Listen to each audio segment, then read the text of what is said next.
বিরাদারানি ইসলাম, নবীর ইজ্জত কতটা, নবীর সম্মান কতটা। বিরাদারানি ইসলাম, আপনাদেরকে বলতে চাই যে আগে যেই কোনো জিনিস হাসিল করার জন্য, লাভ করার জন্য তাকে আগে মানুষ হতে হয়, তাকে জন্ম নিতে হয়।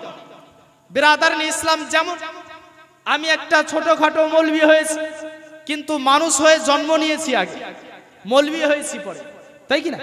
বিরাদারানি ইসলাম সেই ইনসান হচ্ছে আগে, মানুষ হচ্ছে আগে, ডাক্তার হচ্ছে পরে, মানুষ হচ্ছে আগে, মাস্টার হচ্ছে পরে, ডাক্তার হচ্ছে আগে, মানুষ হচ্ছে আগে, ইঞ্জিনিয়ার হচ্ছে পরে, মানুষ হচ্ছে আগে, প্রফেসর হচ্ছে পরে, মানুষ হচ্ছে আগে, লেকচারার হচ্ছে পরে, মানুষ হচ্ছে আগে, হাফিজ হচ্ছে পরে, মানুষ হচ্ছে আগে, মাওলানা হচ্ছে পরে, মানুষ হচ্ছে আগে, কারি হচ্ছে পরে, মানুষ হচ্ছে আগে, মুফতি হচ্ছে পরে, মানুষ হচ্ছে আগে, মুহাদ্দিস হচ্ছে পরে, মানুষ হচ্ছে আগে, পীর হচ্ছে পরে। হে বিরাদারানি ইসলাম, শুধু তাই নয়, আবু বকর হচ্ছে আগে, সিদ্দিক হচ্ছে পরে, উমর হচ্ছে আগে, ফারুক হচ্ছে পরে, উসমান হচ্ছে আগে, জুন্নুরাইন হচ্ছে পরে, আলী হচ্ছে আগে, হায়দারে কাররার হচ্ছে পরে। হে বিরাদারানি ইসলাম, আদম হচ্ছে আগে, আদম সফিউল্লাহ হচ্ছে পরে, মুসা হচ্ছে আগে, কলিমুল্লাহ হচ্ছে পরে, ইব্রাহিম হচ্ছে আগে, খলিলুল্লাহ হচ্ছে পরে, ইসমাইল হচ্ছে আগে, জবিউল্লাহ হচ্ছে পরে, ঈসা হচ্ছে আগে, রুহুল্লাহ হচ্ছে পরে। কিন্তু আপনি আমি কোন নবীর উম্মত? আপনি আমি কত বড় ভাগ্যবান, যেই নবী আমার রাসূলুল্লাহ হচ্ছেন আগে, আর আমিনার বেটা হচ্ছেন পরে। নারে তাকবীর, নারে রিসালাত, রসনে ঈদে মিলাদুন নবী, মাসলাকে আলা হযরত জিন্দাবাদ। নারে তাকবীর, নারে রিসালাত। কোনো একজন মানুষ এই দুনিয়া থেকে ইন্তেকাল করার পর তাকে যখন কাফন দাফন করানো হয়, তারপরে কিন্তু ওই মানুষটা কবর থেকে আর দ্বিতীয়বারের জন্য দুনিয়াতে জিন্দা হয়ে ফিরে আসে না। এরকম ইতিহাস আমাদের নজরে পড়েনি, আমরা দেখিনি। এই নবকান্তপুর মাদ্রাসা লাগোয়া যে কবরস্থান, হাজার হাজার মানুষকে দাফন করা আছে, একটা মুর্দা, একটা লাশ দেখতে পাইনি, শুনতে পাইনি যে কবর থেকে 2 মাস, 6 মাস, 9 মাস, 1 বছর পর উঠে চলে এসেছে।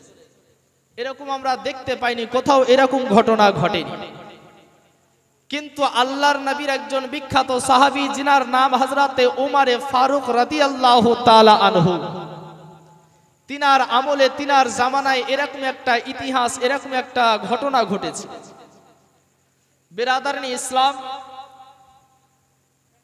হযরতে উমরে ফারুক রাদিয়াল্লাহু তাআলা আনহুর নিকটে একজন ব্যক্তি আসলেন, ওনার সঙ্গে ওনার এক পুত্র সন্তান আছে, অর্থাৎ 2 বাপ বেটা মিলে হযরতে উমরে ফারুক রাদিয়াল্লাহু তাআলা আনহুর নিকটে এসেছে।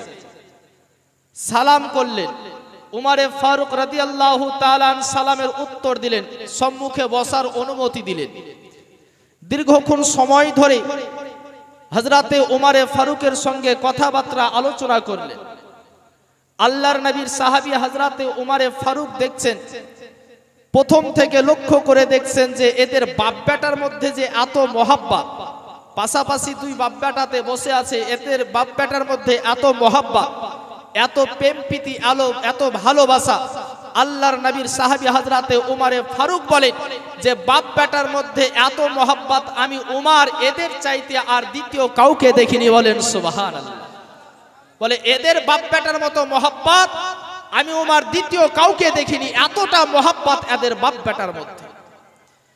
আল্লাহর নবীর সাহাবী হযরতে উমরে ফারুক থাকতে না পেরে, বরদাস্ত করতে না পেরে, সহ্য করতে না পেরে ওই ব্যক্তিকে জিজ্ঞাসা করলেন যে ভাইজান, তোমাদের বাপ বেটার মধ্যে এত মেল মোহাব্বত, এত প্রেম প্রীতি ভালোবাসা কেন? যখনই বাবা তিনি এই কথা জিজ্ঞাসা করেছেন, ওই লোকটার চোখ দিয়ে টস টস করে পানি ঝরতে আরম্ভ করেছে। হযরতে উমরে ফারুক চিন্তা করতে লাগলেন যে আল্লাহ, আমি একে কড়া মেজাজে কথা বলিনি, কোনো খারাপ কথা বলিনি, গালিগালাজ করিনি, কোনো আঘাত দিয়ে কথা বলিনি, ওর বাপ বেটা সম্পর্কে জানতে চাইলাম, তাতে চোখ দিয়ে পানি ঝরতে লাগলো, তার কারণটা কি? আল্লাহর নবীর সাহাবী হযরতে উমরে ফারুক কিছুক্ষণ পরে আবার জিজ্ঞাসা করলেন যে ভাইজান, তোমাকে তোমাদের বাপ বেটার মহাব্বত ভালোবাসা সম্পর্কে জিজ্ঞাসা করলাম, তাতে তুমি কান্না করতে লাগলে কেন? বলে হুজুর আপনি কেন? আমার এই সন্তানের কথা, আমার এই ছেলের কথা আমাকে যেই জিজ্ঞাসা করে, ছেলের কথা জিজ্ঞাসা করলে আমার চোখ দিয়ে যেন অটোমেটিক পানি ঝরে যায়। বলে তার কারণ?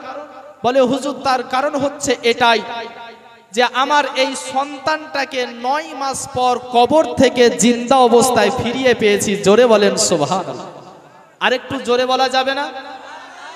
আরেকটু মহব্বতে বলা যাবে না? আমি যতক্ষণ ধরে বসে আছি দেখলাম যে হায়ার করা লোক কটাই সুবহানাল্লাহ আলহামদুলিল্লাহ বলছে। ইয়ারাও দেখছে যে আমরা বাইরে থেকে ব্যারেজ পাড়া থেকে এসেছি, মান সম্মান তো রাখতে হবে, তাই কি না? বেরাদারান ইসলাম, আপনারা যদি কেউ এতেকাপের নিয়াতেও যদি বসে থাকেন, যদি এতেকাপের নিয়াত করেও যদি বসে থাকেন, তবুও সুবহানাল্লাহ আলহামদুলিল্লাহ বলা যাবে। একবার মহব্বতে হাত উঠিয়ে বলেন ইয়া রাসূলুল্লাহ। পেছনকার গেলে একবার বলেন ইয়া রাসূলুল্লাহ।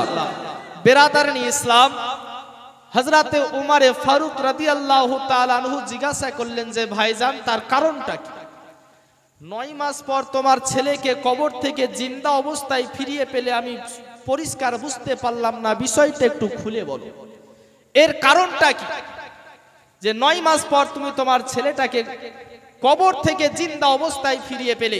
এর কারণটা তুমি একটু খুলে বলো। বেরাদারান ইসলাম, আল্লাহর নবীর সাহাবী হযরতে উমরে ফারুক রাদিয়াল্লাহু তাআলা আনহু যখনই ওই ব্যক্তিকে জিজ্ঞাসা করলেন যে ভাইজান তুমি বলো বলো তোমার ছেলেটাকে 9 মাস পর কবর থেকে ফিরিয়ে পাওয়ার কারণটা বলো।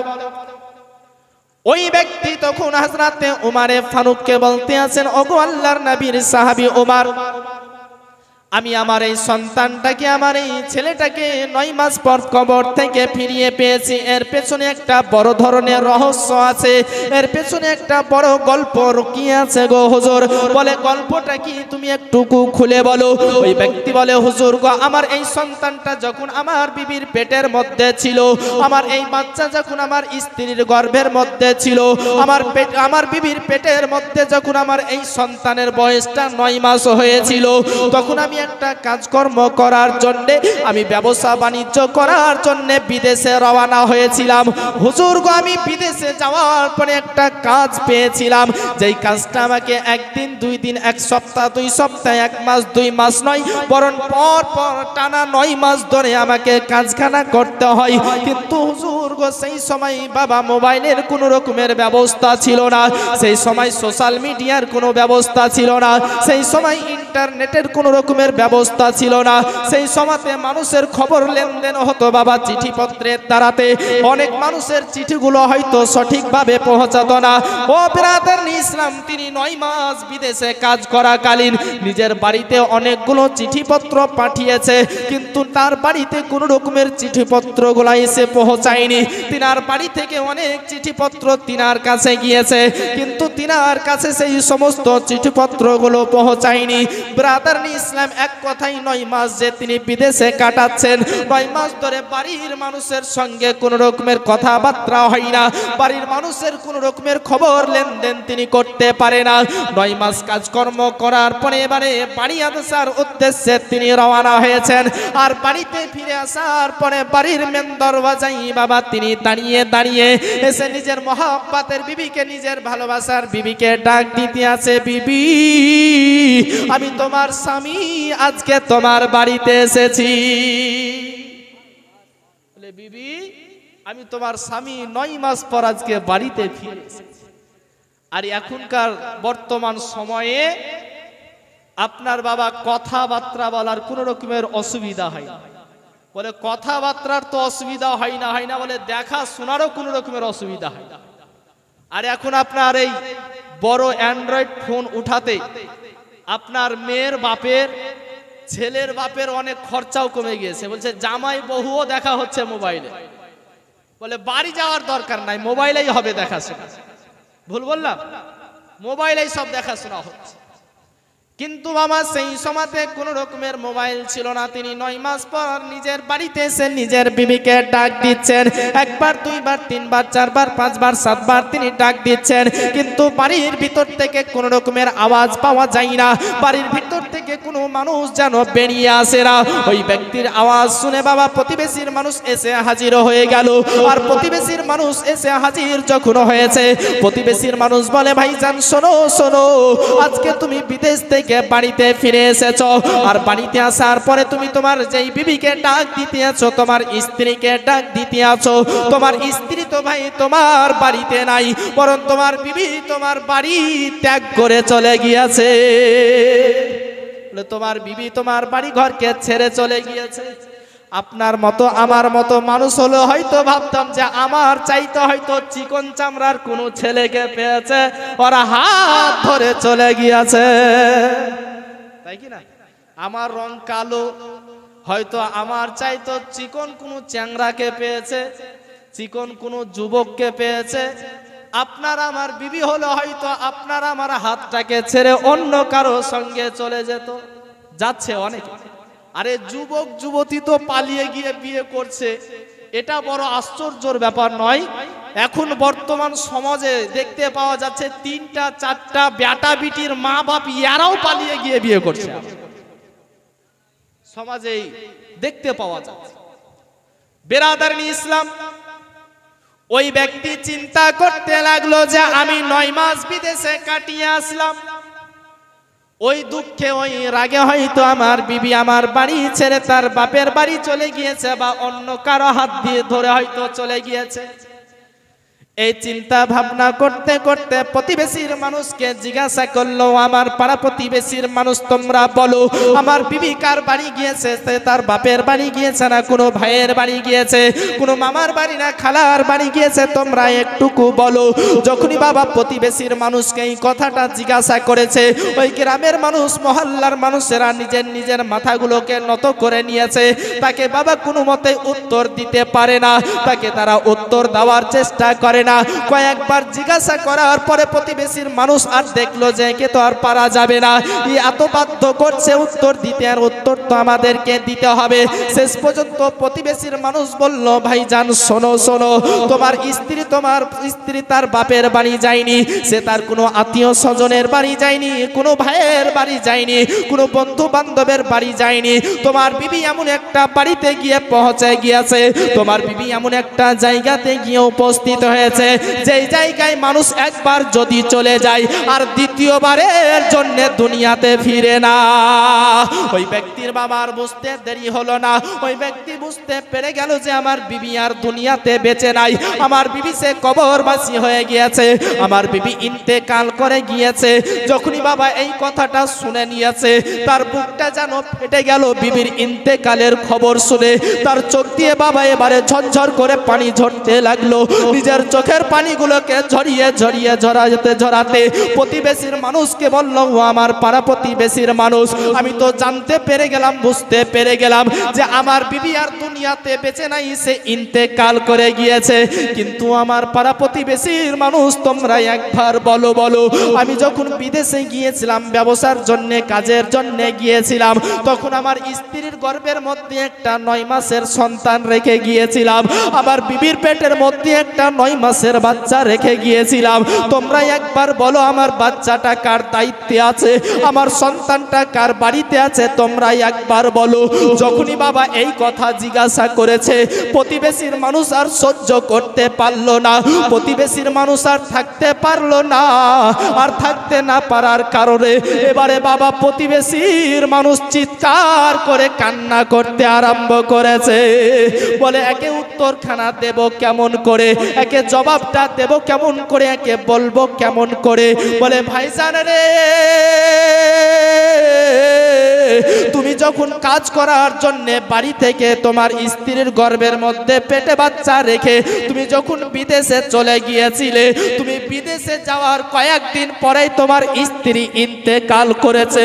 আর তোমার স্ত্রী যখন ইন্তেকাল করেছে, তোমার স্ত্রীর ইন্তেকাল করার সময়তে তোমার স্ত্রীর পেটের মধ্যে যেই সন্তানটা ছিল, তোমার বিবির পেটের মধ্যে যেই বাচ্চাটা ছিল, ওই বাচ্চার দুনিয়াতে আবির্ভাব ঘটেনি, ওই বাচ্চা দুনিয়ার মুখ দেখতে পাইনি, বরং তোমার বিবি তোমার সন্তানকে পেটে নিয়ে এসে ইন্তেকাল করেছে। এই কথা শুনে বাবা সে অঝর নয়নে কান্না করতে লাগলো। তার মাথায় যেন বাবা আসমানটা ভেঙে ভেঙে পড়ে যাচ্ছে।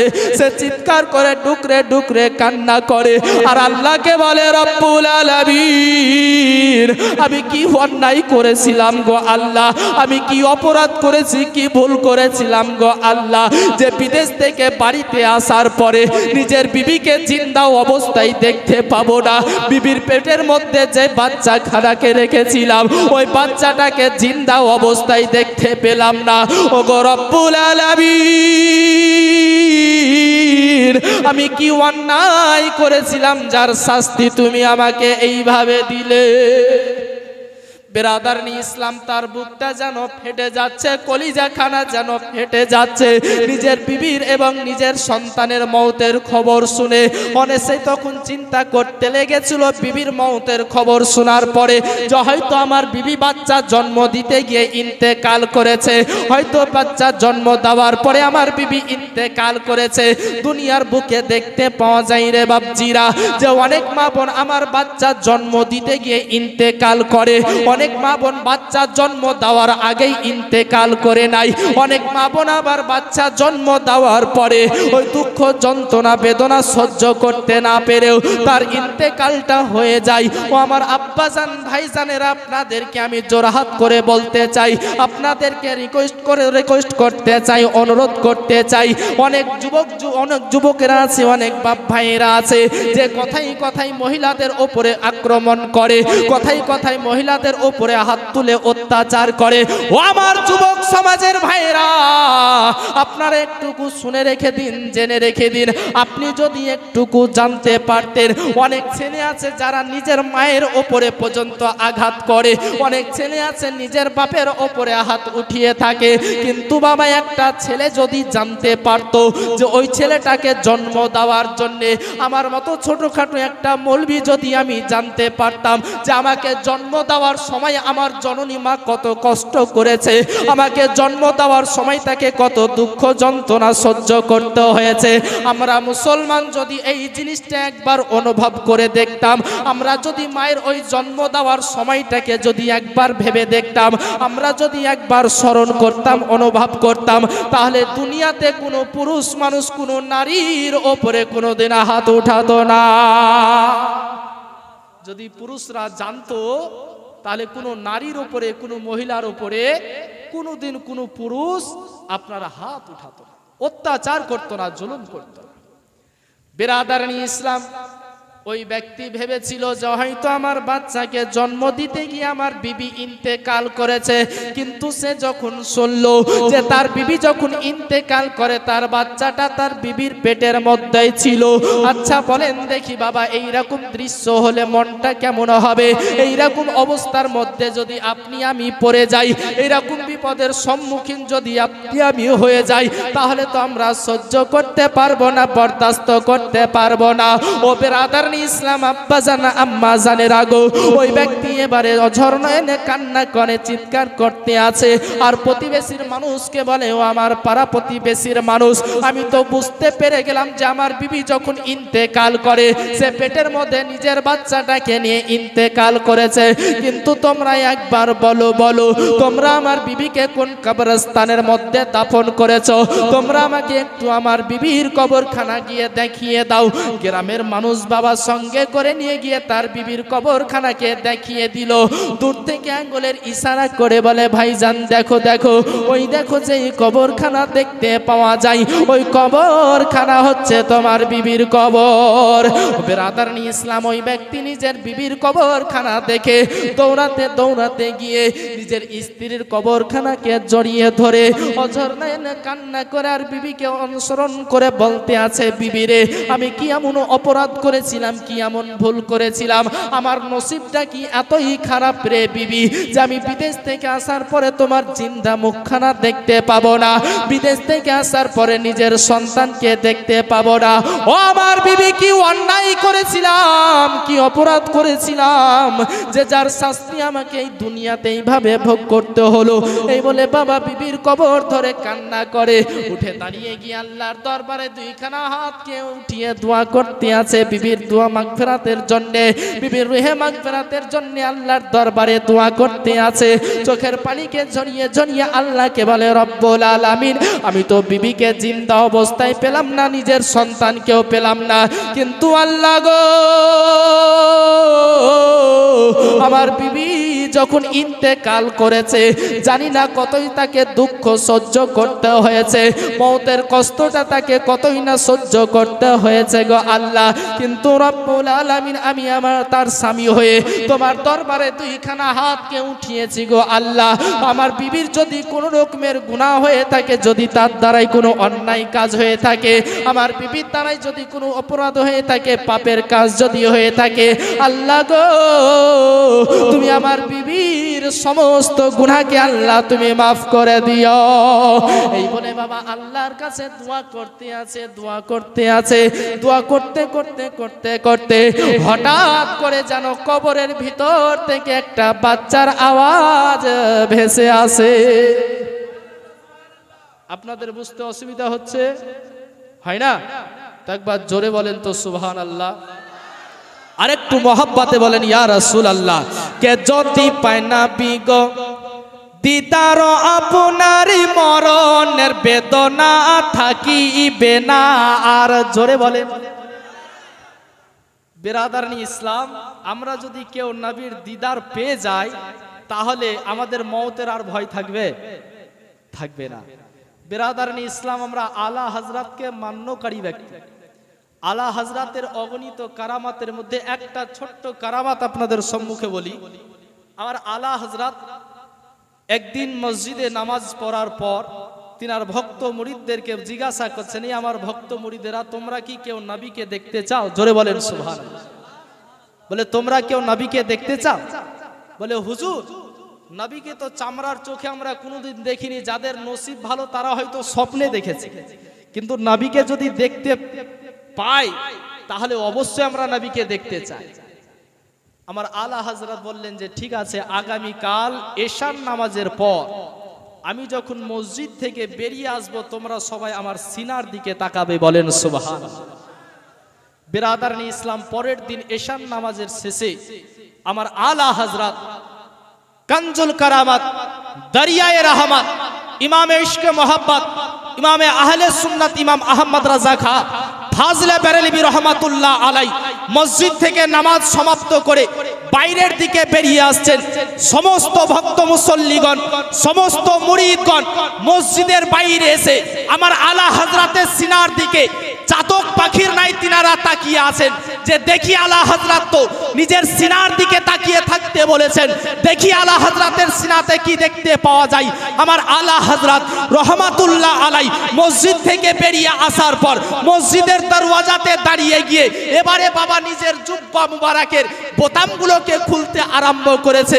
আমার মতো মৌলবি যদি এখন জুব্বার বোতামগুলো খুলি, হয়তো সিনার লুমগুলো দেখতে পাওয়া যাবে, জুব্বার তলে যে গাঞ্জি আছে সেটা হয়তো দেখতে পাওয়া যাবে, কিন্তু আমার আলা হযরতের সিনার দিকে শত শত মানুষ চাতক পাখির নাই তারা তাকিয়ে আছে, দেখতে আছে। হে বেরাদারানি ইসলাম, আমার আলা হযরত যখনই বাবা জুব্বা মুবারকের বোতামগুলোকে খুলেছে, তখন দেখতে পাওয়া গেল কি, যে আমার আলা হযরতের সিনার মধ্যে যেন একটা বড় ধরনের সিংহাসন দেখতে পাওয়া যায়। বলেন সুবহানাল্লাহ। একটু মহব্বতে হবে না? আলা হযরতের সিনাতে একটা সিংহাসন দেখতে পাওয়া যায়। বেরাদারনি ইসলাম, যেই সিংহাসনের মধ্যে 3টি চেয়ার রাখা আছে, জোরে বলে 3খানা চেয়ার দেখতে পাওয়া যায়। হে বেরাদারনি ইসলাম, ওই 3খানা চেয়ারের মধ্যে দেখতে পাওয়া গেল 3 জন হস্তি তিনারা বসে আছে। বেরাদারনি ইসলাম, আলা হযরতকে জিজ্ঞাসা করা হলো যে হুজুর, আপনার সিনাতে 3 জন ব্যক্তিকে দেখতে পাওয়া যায়, 3 জন ব্যক্তির পরিচয়টা আপনি দেন। 3 জনের মধ্যে একজনকে আমরা চিনতে পারছি, কিন্তু বাকি 2 জনকে চিনতে আমাদের একটুকু অসুবিধা হচ্ছে। আপনি একটুকু পরিচয়টা করিয়ে দেন। আমার আলা হযরত আজিমুল মারতাবাত, কানজুল কারামাত, দরিয়ায়ে রহমত, ইমামে ইশকে মোহাব্বত, কলম সম্রাট, বরেলির সরতাজ ইমাম আহমদ রাজা খা ফাজিলে বরেলভি রহমাতুল্লাহ আলাই এবারে ওই 3 জন ব্যক্তির প্রশংসা করতে আছেন। 3 জন ব্যক্তির পরিচয় শত শত মানুষের সম্মুখে দিতে আছেন, বলতে আছেন, হে মুসলমানেরা, এ আমার ভক্ত মুরিদেরা, শোনো, সিংহাসনের মধ্যে যে বড় চেয়ারটা দেখতে পাচ্ছ, ওই বড় চেয়ারের মধ্যে যিনি বসে আছেন উনি হচ্ছেন সমস্ত নবীদের সর্দার, সমস্ত নবীদের নবী, সমস্ত পয়গম্বরের পয়গম্বর, সমস্ত নবীদের ইমাম, সমস্ত নবীদের কমান্ডার, সমস্ত নবীদের বাদশা, আমার আখেরি পয়গম্বর নবী মুহাম্মদ রাসূলুল্লাহ সাল্লাল্লাহু তাআলা আলাইহি ওয়াসাল্লাম বলেন সুবহান। বলে বড় চেয়ারের মধ্যে পয়গম্বরে আযম, সমস্ত নবীদের ইমাম, তিনি বসে আছেন।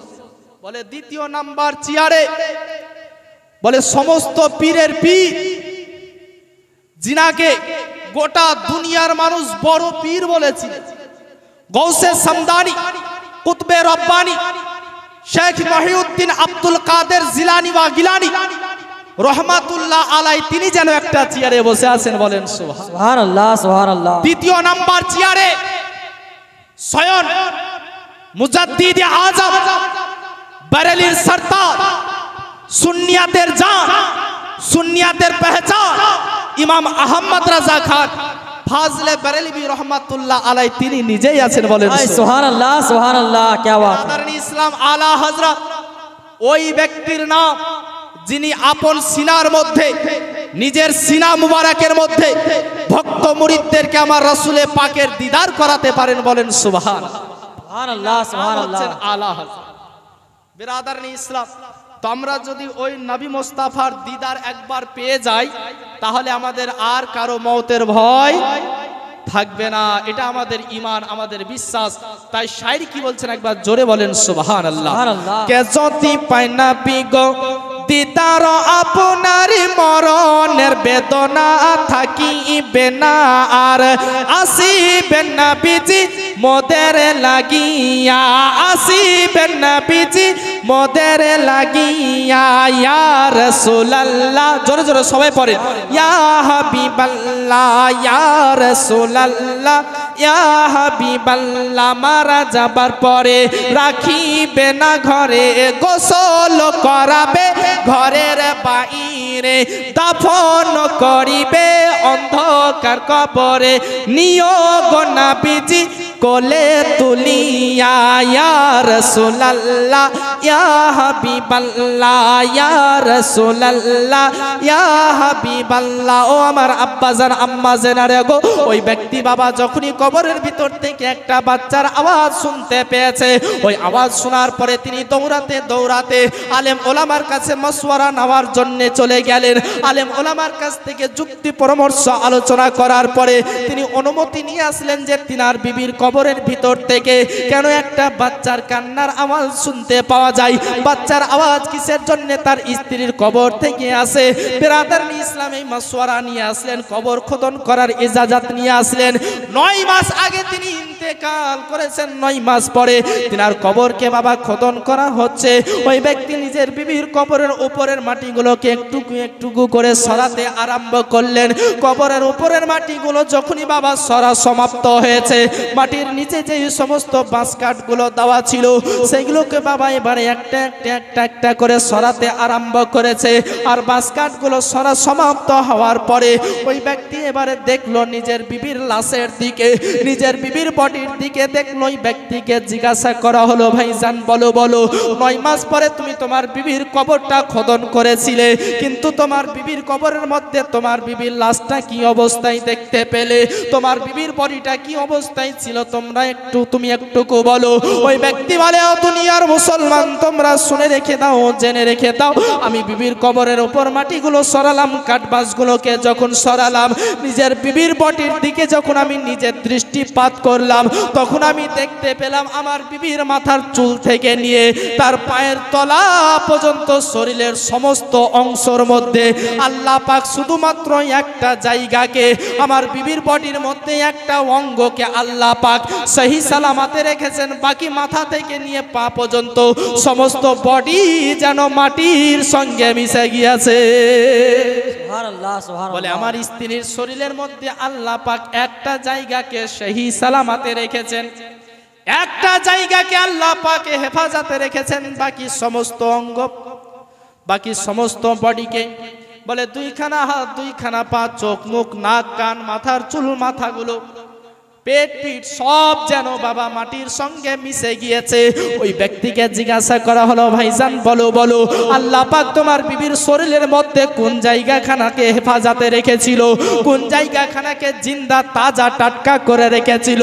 ওই ব্যক্তি বলে, ও দুনিয়ার মুসলমান, আল্লাহ তাবারক ওয়া তাআলা আমার বিবির শুধুমাত্র সিনাখানাকে হেফাজতে রেখেছিলেন, আমার বিবির বুকখানাকে, স্তন দুটোকে আল্লাহ পাকে হেফাজতে রেখেছিলেন। ওই ব্যক্তি বলেন, শুধু এটাই আমি দেখতে পেলাম তাই নয়, বরং আমি দেখতে পেলাম যে 9 মাস আগে ইন্তেকাল করা বডি, 9 মাস আগে ইন্তেকাল করা দেহ স্তনে মুখ লাগিয়ে লাগিয়ে যেন আমার বাচ্চা যেন সে দুধ পান করে। একটু জোরে বলবেন না? 9 মাসের বাচ্চা কবরের মধ্যে মায়ের স্তনে, মায়ের শরীরের কিচ্ছু নাই, শুধুমাত্র আল্লাহ পাক তার সিনাকে, ওই জননী মায়ের স্তনকে হেফাজতে রেখেছেন। ওই স্তনে মুখ লাগিয়ে লাগিয়ে ছোট্ট বাচ্চা, 9 মাসের বাচ্চা, সে দুধ পান করতে। বিরাদারানি ইসলাম, ওই ব্যক্তি এই দৃশ্য দেখার পরে কবর থেকে নিজের সন্তানটাকে উঠিয়ে নিলেন। উঠিয়ে নেওয়ার পরে তার পেশানিতে চুম্বন করে, তার মুখে, তার গলায়, তার সিনাতে চুম্বন করে, সেই বাচ্চাকে সিনার মধ্যে জড়িয়ে ধরে নিয়ে আল্লাহর দরবারে শুকরিয়া আদায় করে আল্লাহকে বলে, রব্বুল আলামিন, আমি কি এমন ভালো কাজ করেছিলাম গো আল্লাহ, কি এমন নেকির কাজ করেছিলাম যে আজকে 9 মাস পরে নিজের সন্তানটাকে জিন্দা অবস্থায় কবর থেকে ফিরিয়ে পেলাম। ও গো রব্বুল আলামিন, আজকে তোমার হাজার হাজার শুকরিয়া আদায় করি গো আল্লাহ, যে তুমি আমি গুনাহগার অধমকে আমার সন্তানটা ফিরিয়ে দিলে। ও গো রব্বুল আলামিন, আজকে তুমি যেমন আমার সন্তানটাকে জিন্দা অবস্থায় আমার কোলে ফিরিয়ে দিলে গো আল্লাহ, তুমি যদি আমার বিবিকেও আজকে জিন্দা করে আমার বাড়িতে ফিরিয়ে দিতে, তাহলে আমি আরো বড় আনন্দিত হয়ে যেতাম, আমি আরো বড় খুশি হতাম, বড় আনন্দিত হতাম। এই বলে বাবা সে আল্লাহর দরবারে প্রার্থনা করতে আছে, দোয়া করতে আছে।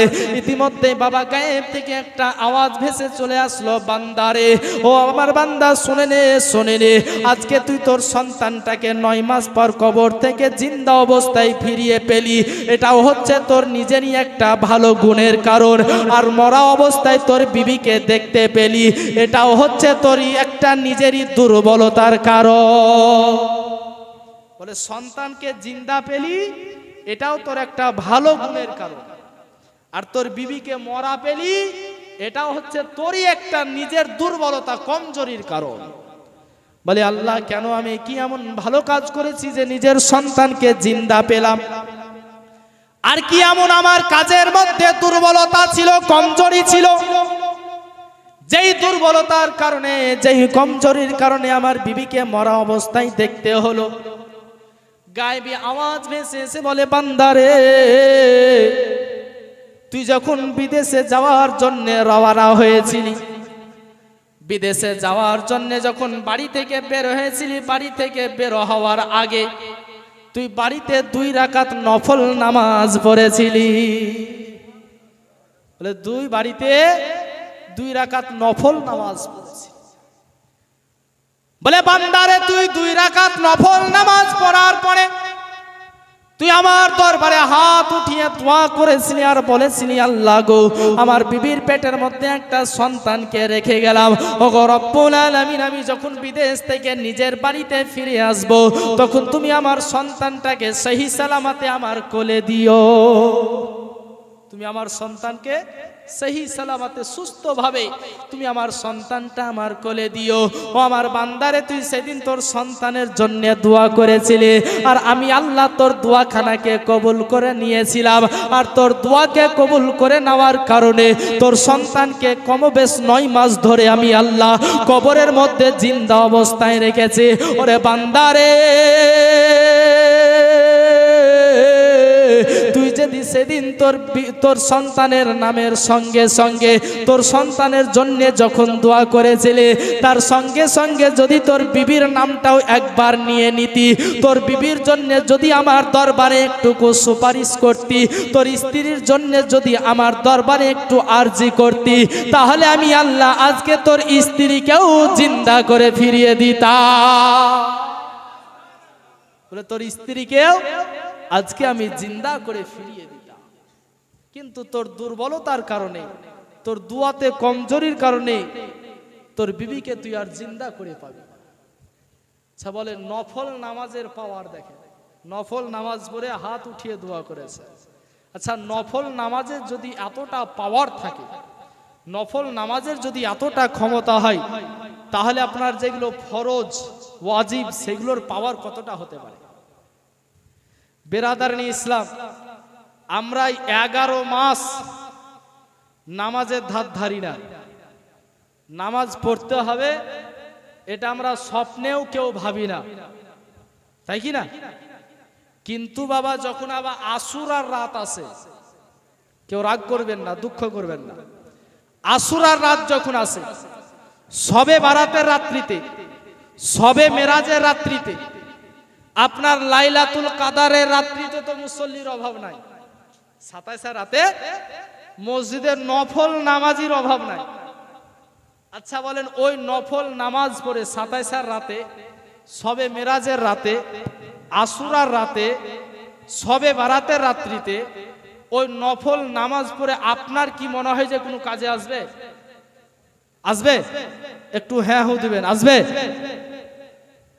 আমার তো মনে হয় আসবে না। হয়তো নেকি পাবেন, অবশ্যই নফল নামাজ পড়ছেন তার দরুন সব পাবে, নেকি যতটা পাওয়া দরকার অবশ্যই নেকি পাবে, কিন্তু আমার তো মনে হয় যে ওই রাত্রিগুলোতে সারা রাত জেগে আপনি যে নফল নামাজ পড়ছেন, আমার মনে হয় যে ওই নফল নামাজ না পড়ে আপনার জীবনে যতগুলো নামাজ কাজা হয়ে আছে ওই কাজা নামাজগুলো যদি আদায় করেন ওই নফল নামাজের চাইতে আপনি বেশি সওয়াব পেয়ে যাবেন। কারণ আপনার জীবনের ফরজ নামাজ কাজা হয়ে আছে, ফরজকে বাদ দিয়ে আমরা মানুষ নফল নিয়ে টানাটানি করি। এখনো কুরবানির আবহাওয়া চলছে, কুরবানির গোশত এখনো শেষ হয়নি। বেরাদারনি ইসলাম, একজন মানুষ এসে বলছে, জিজ্ঞাসা করছে, মৌলভী সাহেব আচ্ছা কুরবানি তো দিতে হবে, আপনারা বলছেন যে কুরবানি দিতে হবে, তো কুরবানি আমার নামে না দিয়ে যদি আমার বাপের নামে দিতে হবে না? হ্যাঁ হবে, কেন হবে না? বলে আমার বাপ কিন্তু মারা গিয়েছে, তাও হবে? জিন্দা থাকলেও হবে, মারা গেলেও হবে, অবশ্যই কুরবানি। তাহলে বাপের নামেই কুরবানিটা দিব। তাহলে গোটা গরু কিনেছেন নাকি? বলে না, 7 ভাগের মধ্যে 1 ভাগ কিনেছি। বলে একটা গরুতে 7 ভাগ হয়, তো বলে 7 ভাগের মধ্যে 1 ভাগ কিনেছি, বলে ওই ভাগটাই বাপের নামে বলো তোমার কুরবানি হবে। মালিকে নেশাব তুমি, সাহেবে নেশাব তুমি, তোমার জন্য কুরবানি ওয়াজিব। কুরবানি করা এটা তোমার নিজের দায়িত্ব, তোমার বাপের দায়িত্ব নয়। তুমি নিজে মালিক, তুমি নিজে একজন ধনী ব্যক্তি, ধনীর আওতায় তুমি পড়ো। তোমার জন্য কুরবানি করা ওয়াজিব, তোমার বাপের জন্য নয়। চাহে তোমার বাপ বেঁচে থাক ভাই মরে যায়, তোমার নামে কুরবানি দিতে হবে। মৌলভী সাহেব সেই তো বাপের নাম বাদ দিয়ে নিজের নামে কুরবানি দিতে বড় লজ্জারও তো ব্যাপার, লজ্জা। বলে মৌলভী সাহেব গোটা গরু কেনার ক্ষমতা হয়নি, টাকা পয়সার খুব অভাব, টাকা পয়সার টানাটানি চলছে, তাই 1 ভাগ নিয়েছি। আজ বাপের নামে কুরবানি দিলে তাহলে 2 ভাগ নিতে হবে। টাকা পয়সার অভাব, কি বলবো, কুরবানি না দিলে লোকেই বা কি বলবে, ওই লজ্জায় পড়ে কুরবানি দিচ্ছি। আমরা মুসলমান, কুরবানি না দিলে লজ্জা লাগে, কিন্তু নামাজ না পড়লে লজ্জা লাগে। নামাজ না পড়লে যদি আমাদেরকে লজ্জাটা লাগতো, তাহলে দুনিয়াতে বেনামাজি খুঁজে পাওয়া যেত না।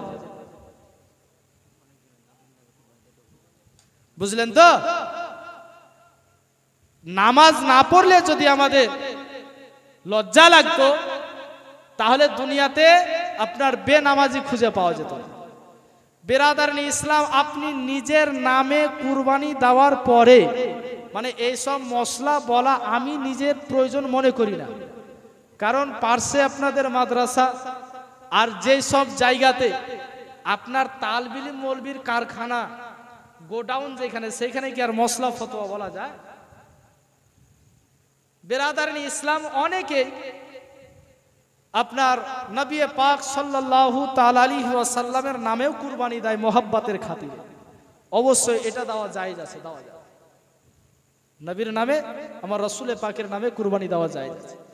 তো বেরাদারনি ইসলাম, অনেক জায়গাতে দেখতে পাওয়া যাচ্ছে যে মসজিদের উপরে আক্রমণ হচ্ছে, মসজিদকে ভেঙে দেওয়া হচ্ছে, মসজিদের আজান বন্ধ করে দেওয়া হচ্ছে। তো আমরা মুসলমান, এমন মুসলমান যে মসজিদের জন্য আমরা গর্দন দিতে রাজি আছি, তাই কি না? কোন বেধর্মী, কোন গায়ের মুসলিম যদি আমাদের ইবাদতখানায় মসজিদে এসে মসজিদের উপরে কেউ যদি আক্রমণ করে, অত্যাচার করে, জুলুম করে, সেটা আমরা মুসলমান বরদাস্ত করতে পারবো না, সেটা আমরা মুসলমান সহ্য করতে পারবো না। তো আমরা খোদার ঘর মসজিদের জন্য জান দিতে রাজি আছি, গর্দন দিতে রাজি আছি। এই জন্য একজন শায়ের বলছেন যে খোদা কে ঘর মসজিদ কে লিয়ে, खुदा के घर मस्जिद के लिए सर कटाने के लिए तैयार है, लेकिन खुदा के घर मस्जिद में सर झुकाने के लिए तैयार है। মসজিদের জন্য আমরা গর্দন দিতে রাজি আছি, মাথা দিতে রাজি আছি, কিন্তু ওই খোদার ঘর মসজিদে গিয়ে মাথা নত করতে রাজি না। हम कहते हैं कि मेरे रग रग में है नबी नबी, कहते हैं कि मेरे रग रग में है नबी नबी, लेकिन पढ़ते हैं नमाज हफ्ते में कभी कभी। প্রতি সপ্তাহে হয় না, প্রতি জুম্মা আমাদের কনফার্ম নয়, তাই কি না? প্রতি জুম্মাতে আমরা যেতে পারি না। বেরাদারন ইসলাম, এত দুনিয়ার মায়াতে, এত কাজ কামে ব্যস্ত আমরা, রোজ হাসরের ময়দানে যখন আপনাকে জিজ্ঞাসা করা হবে, তখন উত্তরটা কি দেবে? নামাজের জন্য যখন হিসাব নেওয়া হবে, জিজ্ঞাসা করা হবে, তখন আপনি উত্তরটা কি দেবে? তো বেরাদারন ইসলাম, বলছিলাম যে আল্লাহ রব্বে কায়নাত ওই বাচ্চাটাকে 9 মাস ধরে কবরের মধ্যে সশরীরে জিন্দা অবস্থায় রেখেছে। আচ্ছা, এবারে আপনাদেরকে একটা কথা জিজ্ঞাসা, যে একটা সাধারণ বাচ্চা, সে যদি কবরের মধ্যে 9 মাস ধরে জিন্দা থাকতে পারে, যেই বাচ্চার জন্ম যেই নবী মুস্তাফার ওসিলাতে, যে আসমান জমিন তৈরি নবী মুস্তাফার ওসিলাতে, পাহাড় পর্বত তৈরি নবী মুস্তাফার ওসিলাতে, জিন ইনসান তৈরি নবী মুস্তাফার ওসিলাতে, ওই নবী কেন আপন মাজার শরীফের মধ্যে জিন্দা হতে পারেন না? ওই নবী কেন জিন্দা হতে পারে? কিছু দাঁতকেলা নামধারী, আপনার পেপার পড়া এই মৌলবীরা বলে যে নবী মরে মাটির সঙ্গে মিশে গিয়েছে। বলুন নাউজুবিল্লাহ। এদের বক্তব্য শোনা কঠিন ভাবে না যায়, হারাম। এদের বক্তব্য শুনবেন না, সে যতই বড় ডাক্তার হোক, মাস্টার হোক, প্রফেসর হোক, আর যতই বড় আজহারি হোক না কেন, এদের বক্তব্য শুনবেন। আমার নবী পাক কে অনেকেই মরা বলে, নবীকে মাটির তৈরি বলে, নবীর সানে, রসুলের সানে বেয়াদবি, গুস্তাকি করে, রসুলের সানে গুস্তাকি করে। কিন্তু বেরাদারনি ইসলাম, আমার নবী পাক সাল্লাল্লাহু তাআলা আলাইহি ওয়াসাল্লামের সানে বেয়াদবি করে, গুস্তাকি করে, আজ পর্যন্ত কেউ নবীর সম্মানকে, নবীর ইজ্জতকে চুল পরিমাণ তিল পরিমাণ কমাতে পারেনি। কাল কিয়ামত পর্যন্ত আমার নবীর ইজ্জতকে, নবীর সম্মানকে কমাতে পারবে না, বলেন সুবহানাল্লাহ। বিরাদারান ইসলাম, কিছুদিন আগে এক বদমাশ, একজন শয়তান, বেহায়া একজন নারী আমার রাসূলের শানে গুস্তাখি করেছিল, আমার রাসূল সম্পর্কে বেয়াদবি কথা বলেছিল। অনেক মুসলমান কথাটা কি বলেছিল জানে না। কথাটা কি বলেছিল আমার নবী সম্পর্কে অনেক মুসলমান জানে না। এক সভাতে আমি বলেছিলাম, এই নূপুর শর্মার বিরুদ্ধে এক সভাতে বলেছিলাম যে বিরাদারান ইসলাম, এই সভায় যতজন হাজার হাজার মানুষের সমাগম, এই হাজার হাজার মানুষের মধ্যে যদি এই সমস্ত মুসলমানদেরকে জিজ্ঞাসা করা হয় যে তোমরা এখানে এসেছো কিসের জন্য, সবাই এক বাক্যে বলবে নূপুর শর্মার বিরুদ্ধে সভা করার জন্য আমরা এসেছি। বিরাদারান ইসলাম, তো ওদেরকে যদি জিজ্ঞাসা করা হয় যে নূপুর শর্মা কথাটা কি বলেছিল, আপনার 95% মুসলমান জানতো না যে কথাটা কি বলেছে। আচ্ছা, না জানার কারণে যদি হাজার হাজার মানুষের সমাগম হয়, মুসলমানরা যদি জানতে পারত ওই বেয়াদব শয়তান নারী কথাটা কি বলেছিল, তাহলে তো মনে হয় গোটা দেশের মুসলমান এক জায়গায় গিয়ে হাজির হয়ে যাবে। বিরাদারান ইসলাম, আমার নবীর শান কতটা,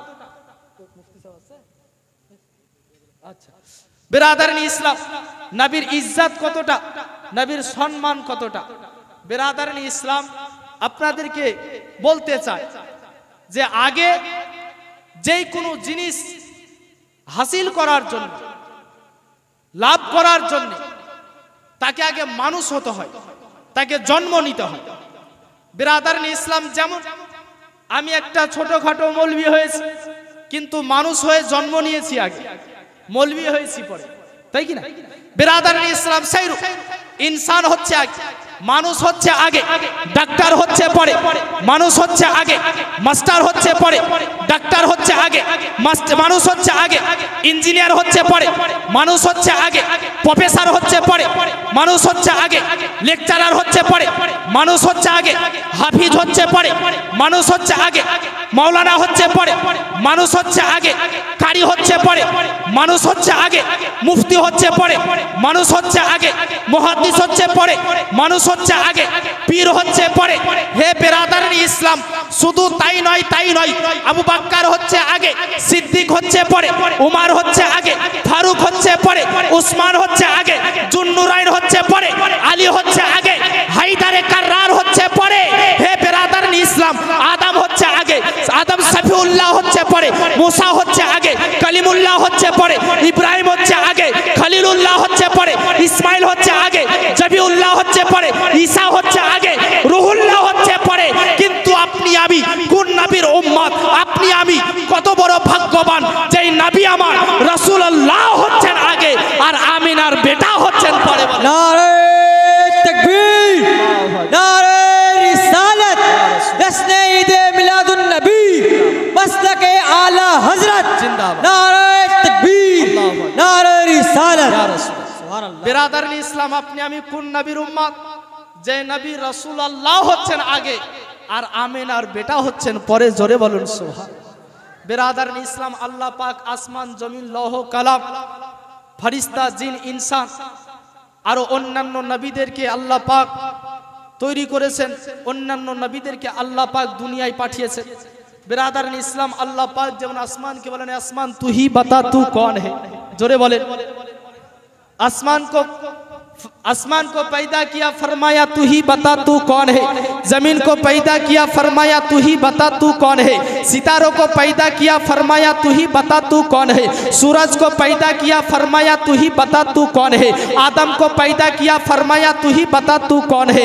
इब्राहिम को पैदा किया, फरमाया तू ही बता तू कौन है। मूसा को पैदा किया, फरमाया तू ही बता तू कौन है। ईसा को पैदा किया, फरमाया तू ही बता तू कौन है। यहिया को पैदा किया, फरमाया तू ही बता तू कौन है। यूनुस को पैदा किया, फरमाया तू ही बता तू कौन है। सुलेमान को पैदा किया, फरमाया तू ही बता तू कौन है। इद्रिस को पैदा किया, फरमाया तू ही बता तू कौन है।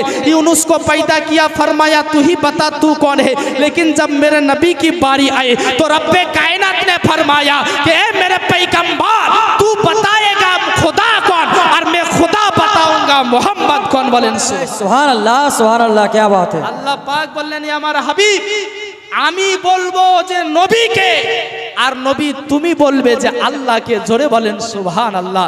আমরা ভাগ্যবান যে ওই নবীর উম্মত হয়ে আমরা দুনিয়ার বুকে এসেছি। বিরাদার ইসলাম, যাই হোক এই অল্প সময়ের মধ্যে যাহা কিছু আলোচনা করলাম আমার সময় শেষ হয়ে গিয়েছে। এবারে বিরাদার ইসলাম মুফতি সাহেব আসবেন, তিনারও মূল্যবান বক্তব্য আপনারা শুনবেন। বিরাদার ইসলাম, যাই হোক